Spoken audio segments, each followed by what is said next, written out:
So Amit Shah வந்து அங்க என்ன தப்பு பண்ண முடியுதோ அதே மாதிரி இங்க தப்பு பண்ண முடியும். இதனுடைய விளைவு 2020 தேர்தல் தெரியும்.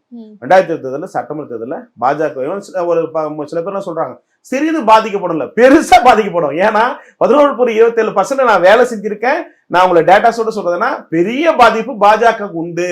11.27 வாக்குகளை வந்து மறுபடியும் பெற முடியாது. நோட்டாவுக்கு போராடுற கட்சியா இன்னிலிருந்து ஸ்டார்ட் ஆயிடுச்சுன்னு நினைச்சீங்க. ஓகே சார், இப்போ நீங்க அண்ணாமலையிலயோ அப்பயே அந்த வாக்கு சங்கி ஷேர் மார்க் மாதிரி சரிஞ்சு போச்சுன்னு நினைச்சீங்க. அதை உயர்த்துவது கடினம். இந்த 10 மாசம் கடினங்க, வாய்ப்பே இல்லை. இந்த மாதிரி இடத்துல எடப்பாடி எவ்வளவு பெரிய ஒரு ஆகச்சிறந்த அறிவாளின்னு பாருங்க. ஒரு வாக்கு வங்கி பெற்றுதற்குரிய ஒரு தலைவர் இருக்கிற போது காம்ப்ரமைஸ் பாலிடிக்ஸ் பண்ண தெரியாத போது அவர் இல்லைன்னா கூட்டணி சொல்றது அது ஏற்கப்படல. அப்படியேப்பட்ட சொல்ல அவரோட கூட்டணி போறதுக்காக தலைவர் போட்டேன்னு சொன்னா அது ஃபெயிலர். எடப்பாடி ஒரு பெரிய பரபரப்பு ஏற்படுத்தி ஒரு பெரிய பேஸ் வழி கொண்டு அப்படியே நாளைக்கே ஆட்சி பிடிக்கிற அளவுக்கு ஒரு தாக்கம்லாம் வந்துடல. திமுக வந்து அடிமட்ட தொண்டர்கள் வைத்து அடிக்கல. நல்லா புரிஞ்சுக்கணும். திமுக இப்ப கூட சென்னையில 85,000 பட்டா கொடுத்திருக்காங்க. அதுல ஒரு இடத்துல கூட கட்சிக்காரனும் யாருமே அதிகாரியோ கமிஷன் கொடுத்திருக்காங்க. வாக்கு அரசியல் அவங்க கரெக்டா ஒர்க் அவுட் பண்ணி வச்சிருக்காங்க.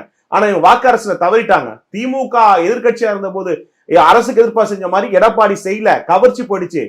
பாம்பர மக்கள் மத்தியில வாக்களி குடும்ப மத்தியில கரெக்டா திமுக கரெக்டா கொண்டு போயிட்டு இருக்காங்க. ஒழிய ரொம்ப கஷ்டம். அவங்கள வீழ்த்துறது 2020 ரொம்ப கஷ்டம். சரித்திரத்தில் இதுவரை திமுக 2வது பிடிக்க முடியாத இடத்தை வந்து அதிமுக எடப்பாடி அந்த நன்றி விசுவாசத்தை திமுக செஞ்சு விட்டாருன்னு நான் பாக்குறேன்.